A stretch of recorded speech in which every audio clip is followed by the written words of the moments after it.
Bonjour à toutes, bonjour à tous, c'est Baz de Fordham Télé, bienvenue pour cette 10e épisode du Flash Mercato.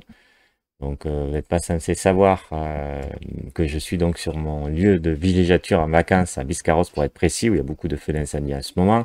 Donc peut-être que l'image sera pas bonne, en tout cas je n'aurai pas le fond du studio et peut-être un petit peu des bruits des vacanciers autour de moi. Voilà, je vous prie de m'excuser, ça sera donc le cas pour cette vidéo. On rentre dans le vif du sujet. Après Samuel Gigot et Isaac Touré, l'OM tient sa troisième recrue officielle pour l'équipe première avec Chancel Mbamba. Il y a déjà eu les recrues aussi pour l'équipe réserve. C'est pour ça que je dis que la troisième recrue. Tous des défenseurs. Donc Mbamba est né le 8 août 1994. Il y a un doute sur sa date de naissance car la FIFA enquête sur sa date de naissance qui pourrait être de 1990 voire 1988. Défenseur central qui était libre de tout contrat du FC Porto, il s'est engagé hier avec l'OM et portera le numéro 99.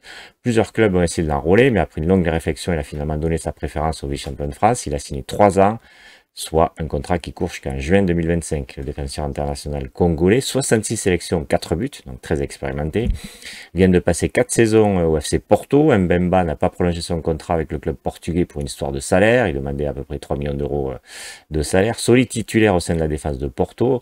Il était courtisé par de nombreux clubs cet été. Milan AC, Fiorentina, Trabzonspor, Fenerbahçe, Nottingham Forest et Lyon. 26 matchs à son actif en Ligue des Champions et 10 matchs en Europa League. Il va apporter toute son expérience à l'OM qui en a bien besoin quand même avec cette équipe jeune. Celui qui est un des joueurs les plus rapides de la dernière Ligue des Champions. Hein. Il a été flashé très rapidement durant ce tournoi. Et aussi un joueur très physique, fort et costaud dans la duel. C'est intéressant, un joueur rapide, hein, parce que c'est vrai qu'on a une équipe assez lente. Donc pour éviter de se faire prendre dans le dos, c'est pas mal d'avoir un joueur rapide et en plus très costaud, très physique. Ça, c'est bon aussi pour. Il rentre totalement dans le profil souhaité par Igor Tudor. Défenseur complet selon les propos tenus dans la province du jour par Marcel Tisserand, l'ancien joueur monégasque. Il est bon dans l'anticipation et la lecture des trajectoires. Il peut aussi jouer en numéro 6 car il se projette bien vers l'avant. Donc un profil très complet. Rogero Niakosi, 18 ans, né en 2004, défenseur central du Servette de Genève, va signer à l'OM jusqu'en juin 2027. Il viendrait renforcer la réserve dans un premier temps, selon Inside Mercato. Selon 13013, un tweetos très bien informé sur les jeunes du club, il s'agirait d'un contrat professionnel de 4 ans, plus un en option et un transfert à hauteur de 2 millions d'euros. Selon le journaliste Alexandre Jacquin de la Provence, aujourd'hui l'OM ne s'intéresse ni à Tamazé ni à Bakayoko. Le club marseillais a un temps pensé au second nommé, à Bakayoko donc, mais c'était lorsque Sampaoli est encore là. Les priorités sont différentes désormais avec Igor Tudor. Selon le journaliste italien Gianluca Lungari, aucune proposition à Roma pour Justin Kluivert pour le moment. Les Français travaillent sur d'autres objectifs. Si on en croit les informations de 90 Football, un rendez-vous serait programmé entre les représentants de Claudinho, joueur du Zenit Saint-Pétersbourg et les dirigeants de l'OM pour un éventuel transfert. Claudinho, pour rappel, est le meilleur joueur du championnat russe, c'est un talent brésilien recruté par le Zenit, alors que Javier Ribalta était en poste en Russie. Celui qui est désormais dans l'organigramme de l'OM a essayé de se démener pour ramener dans ses valises et ainsi faire les présentations avec le public olympien. À 25 ans, Claudinho peut en tout cas profiter de la législation FIFA face à la guerre en Ukraine pour venir jouer à l'OM gratuitement jusqu'en 2023, où il y aura alors toujours 3 ans de contrat avec le champion de Russie. Donc ça serait un sacré coup, hein, à voir, à suivre. Selon Xavi Lemus, journaliste catalan, Nico a demandé à quitter le Barça pour avoir plus de minutes. L'une des options était l'OM. Xavi a clairement indiqué qu'il comptait sur lui et qu'il donnerait les options pour jouer en tant que milieu de terrain, qu'il devrait faire preuve de patience et prouver qu'il peut être une pièce importante. Peut-être donc c'est un joueur qui, s'il doit partir, ça se fera en fin de mercato. Abdulkadir Ömür aurait recalé l'OM. Le milieu turc était pisté par l'OM il y a quelques jours, mais il a opté pour notre option, l'AS Roma. Alvaro, a priori, devait aller en Arabie Saoudite, mais maintenant c'est fichu. Le défenseur espagnol de l'OM est annoncé du côté du club saoudien d'Al Raed.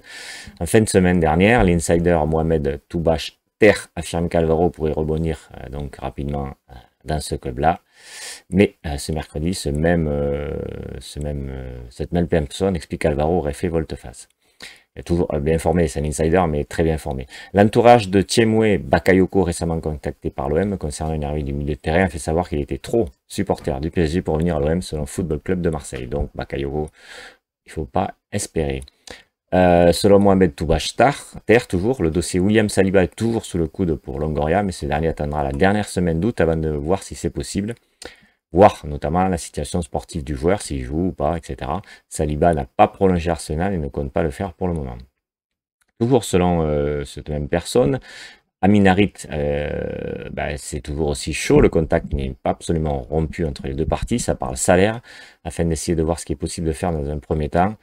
Aussi, selon Hakim Akos, le journaliste des Lions de l'Atlas, il existe un différentiel de 150 000 euros brut entre le salaire proposé à l'OM et Amin Harit avec son contrat actuel. Le joueur n'est donc pas fermé du tout à la négociation. Un compromis pourrait être trouvé d'ici la semaine prochaine. En tout cas, c'était la tendance actuelle. Jonathan Klaus veut rejoindre l'OM. Ses représentants ont déjà discuté des contours d'un futur contrat avec les dirigeants du club. Les grandes lignes ont d'ailleurs été déjà arrêtées. De son côté, Lens souhaite récupérer au moins 10 millions d'euros selon l'équipe. Selon le journaliste en Angleterre, Nizar Kinsella, Manchester United a rejoint la course pour 8 millions de livres sterling. Chelsea United bougeront que si leurs joueurs sont vendus. Alors c'est vrai que ce latéral droit qui peut jouer piston droit, qui correspondrait totalement au nouveau dispositif d'Igor Tudor, nouvel international français, c'est vraiment la recrue idéale, c'est vraiment le joueur qu'il nous faudrait à l'OM dans ce dispositif. Selon Marca, l'OM serait l'un des clubs qui presserait le plus pour recruter l'attaquant de l'Udinese de Lofeu. Longoria aurait déjà contacté l'attaquant, l'OM était déjà intéressé la saison dernière, c'est une rumeur qui vient souvent, un petit peu une l'arlésienne.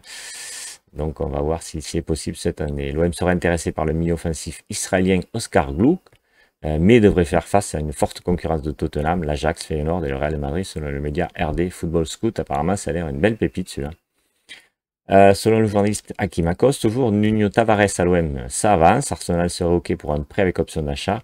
Ce joueur sera a priori la priorité comme piston gauche. Bon, on a bien compris, donc Nuno Tavares, priorité comme piston gauche, et Jonathan Klaus comme piston droit.